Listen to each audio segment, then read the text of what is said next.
pop one of those gold coins in there.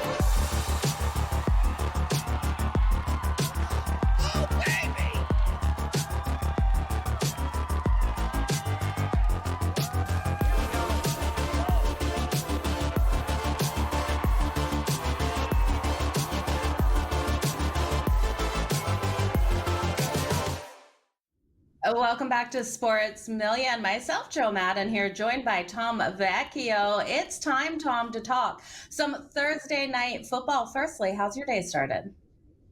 I'm doing great. I hope you're doing well. We have a great game on tap for Thursday night football. Chargers, Broncos. We got a lot to get to. I'm ready to roll. Yeah, so much to unpack here with this game, Tom. So many implications for these teams, for the winner and the loser in this matchup. Firstly, how are you expecting this one to unfold? Certainly expecting a lack of scoring overall, divisional matchup, short week, some health concerns, especially when it comes to the Chargers on offense. And like you said, really big implications moving forward into the playoffs. So I would expect, again, a lack of scoring. I think we should see a lack of running game really on both sides. That has not been the strong suit for both teams. So that's kind of where I want to start things. Then we can build off of there. What about you?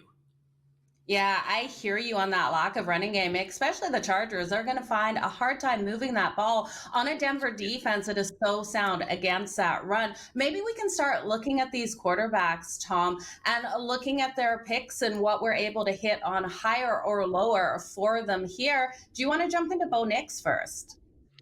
Yeah, let's start with Knicks. I think that's certainly a fine spot. We have seen a clear lack of production and kind of just the various backs that they use between Javonte Williams and Jaleel McLaughlin, Audric Estime. It's kind of no one's the one consistent runner. And even when one does have the hot hand outside of that game versus the Browns, no one's producing at a high rate. So going to Bo Nix higher, 223.5 passing yards, I think is the best spot to go. Even though I'm expecting an overall lack of scoring, he's really the driver of their offense, as most QBs are. But when we have no clear options in the backfield, Bo Nix is just the safest when it comes to the Broncos.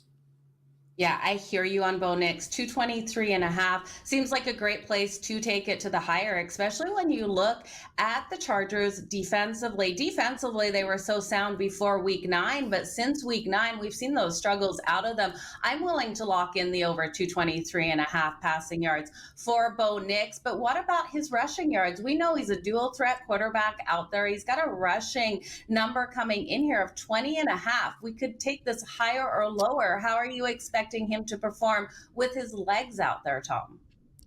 Certainly higher. We have seen him lead the Broncos in rushing in some games. So there's no doubt that he can absolutely get it done. We know the Chargers can bring pressure at times. So I'm totally on board with that. I think when it comes to the Broncos, for me, it's just Bo Nix, Courtland Sutton, and then it's kind of everyone else. So if I'm looking anywhere higher, it always starts with Nix. And then Sutton, I think, is a very valuable second option. Yeah, you definitely want to look at Sutton there. I just want to touch quickly on the pass completions as well for Bo Nix. That number coming in at 20.5. I'm kind of feeling the lower on this one. I think he has some big explosive plays out there, but I do think the defense and the secondary here of the Chargers and some of these plays can limit his pass completions. So I'm going to take this lower. What about yourself? I would have to agree with that. We have seen Bo Nix start off the year a little bit rough, and then he got much better. But these past few weeks, the interceptions have been there. And again, with this being a divisional game, maybe they're trying to, reel him in.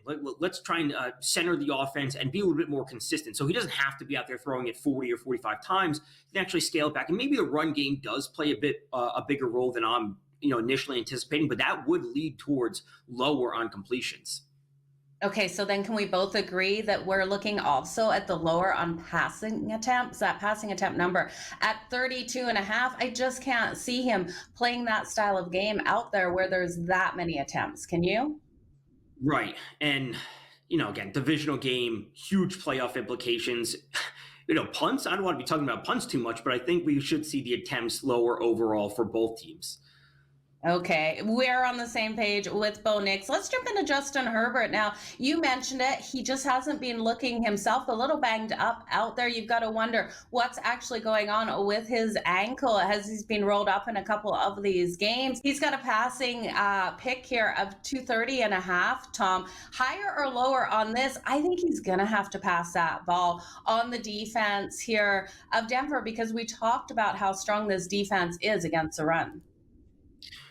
Absolutely higher on Justin Herbert. And again, it comes down to the lack of production from the backfield since J.K. Dobbins went down. This is what we've seen from Gus Edwards and Kamani Vidal over the past few games. For Gus Edwards, 6 carries, 32 yards, 10 carries, 36 yards, 8 carries, 23 yards. From Kamani Vidal, 4 carries, 20 yards, 8 carries, 34 yards, 3 carries for 9 yards. They are getting no rushing production as of now. So clearly, I think the path to them winning this game is through Herbert. Like you said, the ankle is a bit of an issue, getting rolled up on, he's limping. But ultimately, they're going to need him to pass the ball because I don't think they will be able to effectively move the ball on the ground. So I think this has to be a Justin Herbert effort for the Chargers. Yeah, it definitely has to be a Justin Herbert effort if they want to get this win out here, Tom, because if he's not able to go higher than that 230 and a half, I just don't see the path, like you said, for the Chargers being able to get it done in this divisional matchup. I do think his pass completion number comes into play. We've got a higher or lower of 21 and a half. I'm willing to take Justin Herbert to the higher just because they can't count on that run game. Like you mentioned, it's going to be so hard for them to run the ball. The backfield hasn't been working. So I'm willing to take Justin Herbert passing completions over or higher than the 21 and a half. I would also say higher, and I think it comes down to we see the Broncos leading the league in sacks. They have a high pressure rate, pressure rate per drop back, and I think the plan for the Chargers should be to get the ball out quickly because a little bit banged up the ankle, the mobility. We saw him running, a couple of weeks ago, like actually picking up some decent running yards, but I don't think that's going to be happening. So Herbert drops back, gets the ball out quickly to pick up those completions. Thus, the completions will pile up, move the chains, and I think that's has to be their game plan if the running game isn't working. Nice short passes there for Justin Herbert. I like where you're going with that one.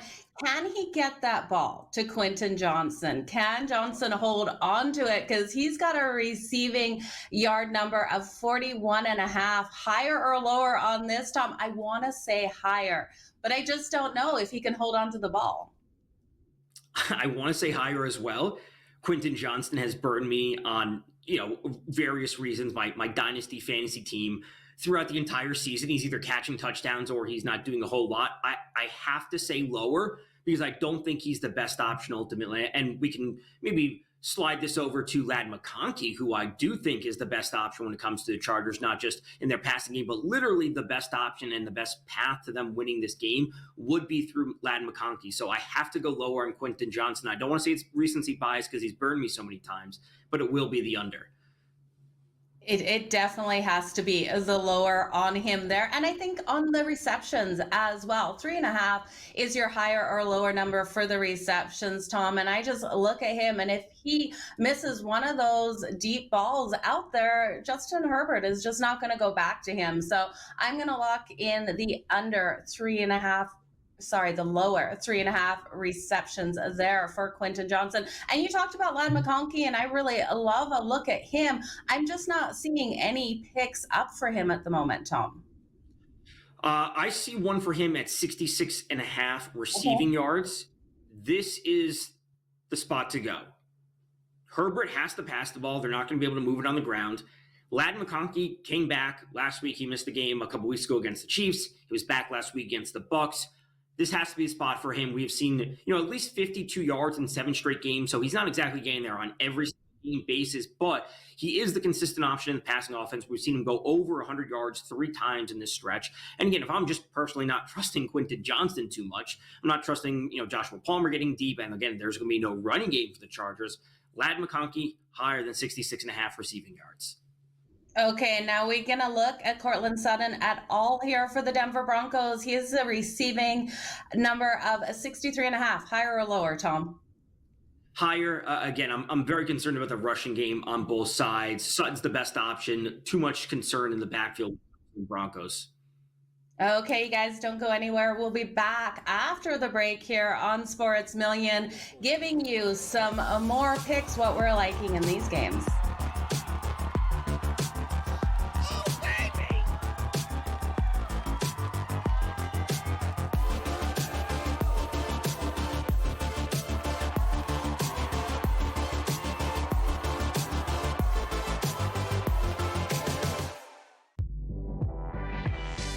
I want the mid-major teams. I want the A-10 to get 3 bids. I want, the Missouri Valley Conference to get an extra bid. I want these teams to go ahead that are 1-bid leagues and give some of these other teams opportunities to make the NCAA tournament. Simply put, folks, when we get to the tournament, we don't care about all these teams that are big-time teams. Betting above the rim, only on Sports Grid. Right here with you on Pro Football Today on Sports Grid. Odds in motion, trying to see what lines have moved throughout the week. Never felt more comfortable in this set than I do for this year. I'm ready. I'm just getting angry. The hot takes are going to be here all long, people. You don't want them to go 13-0 and then lose the first round of the playoffs. Red. This is their last shot. They don't really have anywhere else to go yet. Hot take. By the time I hit, I guess what, Route 33 up here, that ticket's cashing. Only on Sports Grid. Uncle Stevie can just walk up the aisle like he's at the supermarket. I'll get a starting pitcher here, I'll get a closer here, I'll get a first baseman here, and he'll just keep throwing things in the cart because there is no limit. Now he's gone, so they got to go get arms to make that team better. Because the bottom line was they were just outclassed by the Dodgers. Let's face it, they got their ass beat. Pharrell Coast to Coast, only on Sports Grid. The Bostonian versus the Book. I remember one time, I don't know if Kenny will remember this, I said put 100 on, I think I left it on a text, put 100 on this horse that won, and then Kenny called me back later and goes, hey, I never got the text. And I'm like, no. Oh yeah. Remember that, Kenny? I would never stiff anybody. He texted me as they're loading into the gate, maybe, like it's too late. The Bostonian versus the Book. Pop one of those gold coins.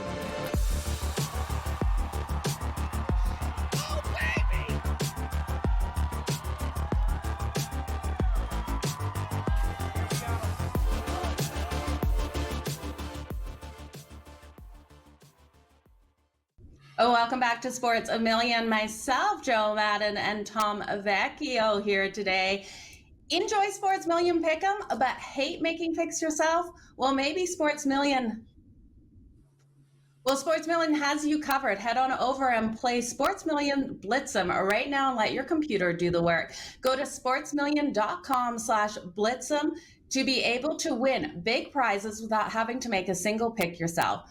That's sportsmillion.com/blitz'em. Okay, Tom, are you ready to start looking at some more games here? Let's start making some more. Yeah, I'm ready. There's a lot to get to. I think specifically from the Chargers side of things, we saw their backup tight end, may not be a household name for everyone, but Stone Smart play a very big role last week. That's because Will Dissly was out. He might be a player that I have some interest in. Again, just because I'm maybe not personally trusting Quentin Johnston, someone else is going to be catching the ball outside of Ladd McConkey. I don't know how you feel about Stone Smart, but I think he's a player we may want to look at. I definitely think he's a player we want to look at. He seemed to come out of nowhere in last week's game out there for the Chargers. He definitely wasn't on my radar. And Tom, I'm a Chargers fan. So for everyone out there going, who is Stone Smart? Don't worry. We just haven't seen enough of him this season, Tom. Right.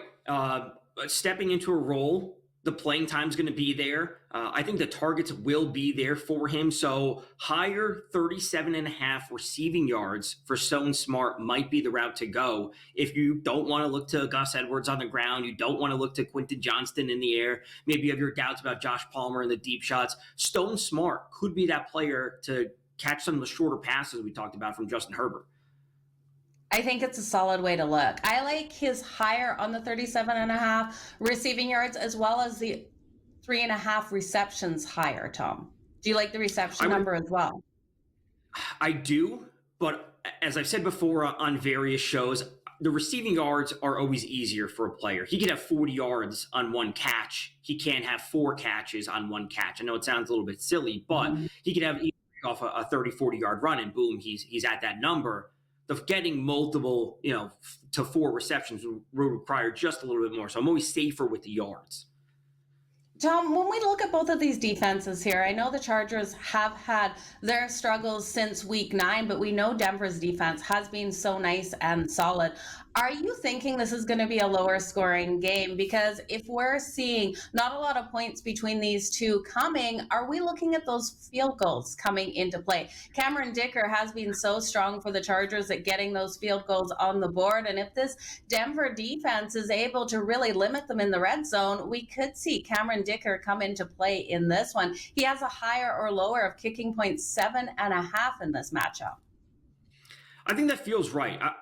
Cameron Dicker getting to, I would say, hopefully 8 or that 9 with the 3 field goals or a couple field goals, maybe you add an extra touchdown late, whatever it might be. I think that is also a route to go if you aren't expecting the Chargers to move the ball 100% efficiently. Like you said, their offense has struggled at times, especially over the past few weeks. It's not like they're going out there and scoring 30 points every week. It was, 17 points against Atlanta. I think exactly 16 or 17 versus the Chiefs with that field goal, with the Doink field goal.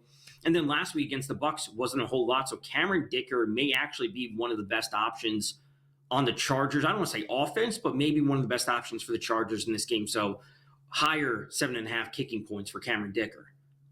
Okay, I like the kicking points there. I think the higher definitely is a number you want to look at, especially against this defense of Denver. So we've talked a lot of Charger players out here. Where else do we want to look here for the Denver Broncos, Tom? We've talked Bo Nix, so Courtland Sutton as well. Who else do you have circled?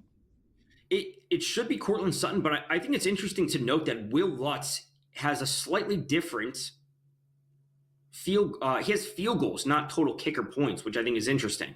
So Will Lutz is at 1.5 field goals made, and Cameron Dicker is at 7.5 kicking points. So Will Lutz, I think just rationally, the 1.5 could be a little bit easier to get to with the field goals made if we are expecting the Chargers defense, which has been solid really outside of last week. They have been solid at stopping teams, and with the inconsistency from the run game that we have seen from Denver, I'm on board with Will Lutz as well. And we can get into Courtland Sutton, but I do think it's important to note the difference between field goals and kicker points overall. Oh, absolutely. Great point there. So Will Lutz over 1.5 made field goals, the higher on that. I like where you're going. I definitely think that is a nice way to look. The Chargers defense really does need to get something done. And I think in a divisional matchup here, we will see those field goals coming onto the board. So I'm with you. And Courtland Sutton, we vaguely mentioned on him before, 63.5 receiving yards is his number. I like it to the higher just because I think Bo Nix can have those explosive plays down the field and get that ball nicely to him. Did you lock in the higher as well?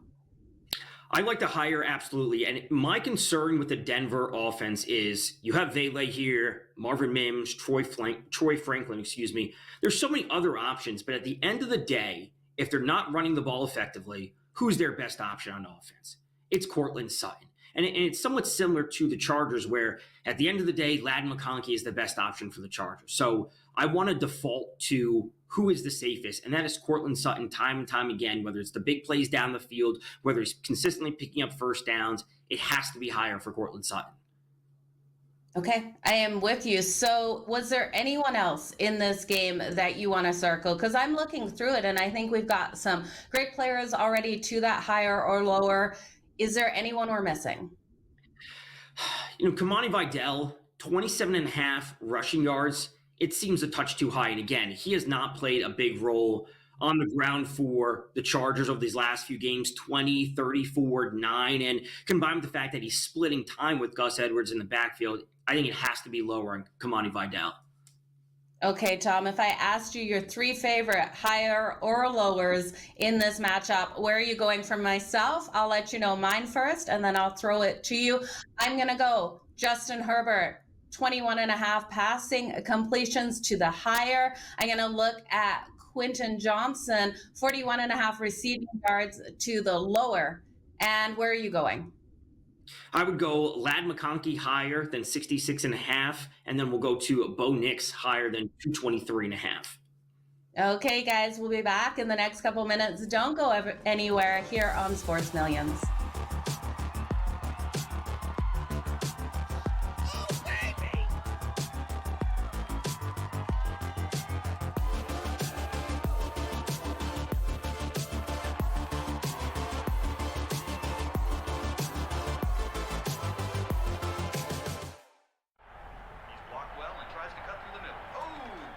Your gut says Miami is going to win, and you should take the over. Your gut also said your NFT selfies would only go up in value. They didn't. But your head is on SportsGrid and knows the QB is in concussion protocol. The backup has a 45 QBR against the zone coverage. The New York D has the most sacks in the league. So yeah, trust your head. It's smarter to be on SportsGrid.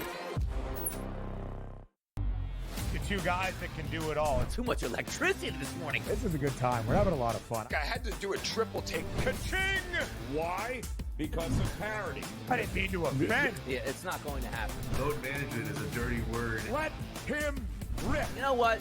Circumstances provide the results. What? How do you do this once? Oh, Donnie, you got such a good show there. A network that is booming. The Early Line, only on SportsGrid.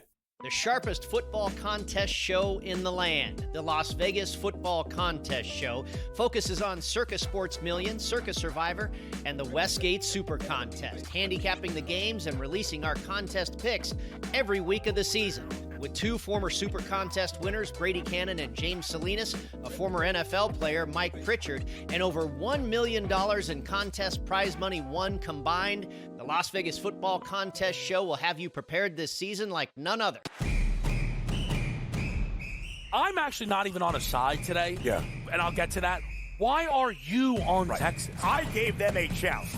Maybe not me as the overwhelming authority in college football, but entering that game on this set to you guys, I said there was one elite defense entering the matchup in Austin back to end out October. It's not the Bulldogs like it used to be. It is Texas. College football today, only on SportsGrid. Pop one of those gold coins.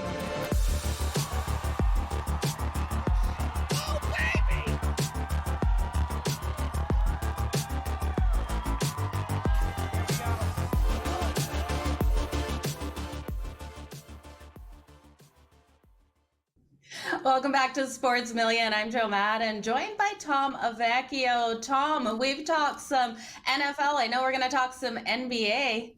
You can take it. Yeah, let's get to it. Check out the Sports Millions social casino featuring classic slots and brand new game concepts.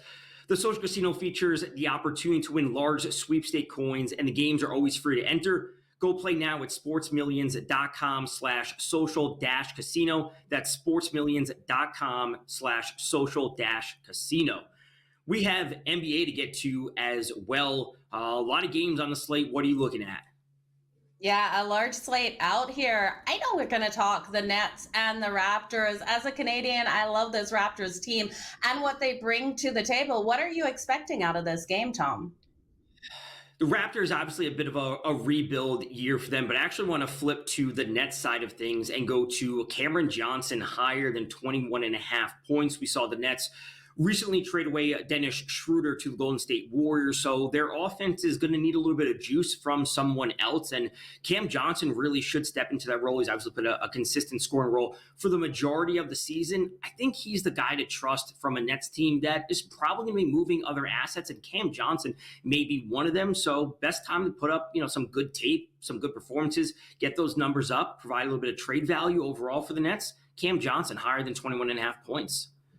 Any interest in his three-pointers in this one? He has a three-pointer coming in at 3.5.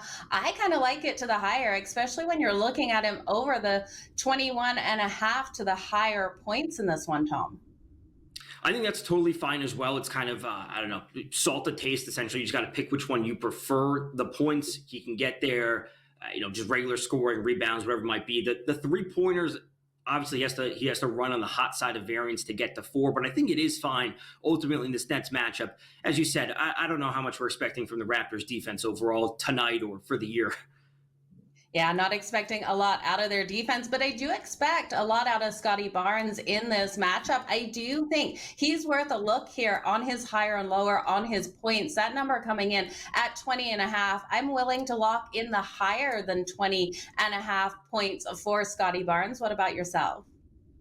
I think so too.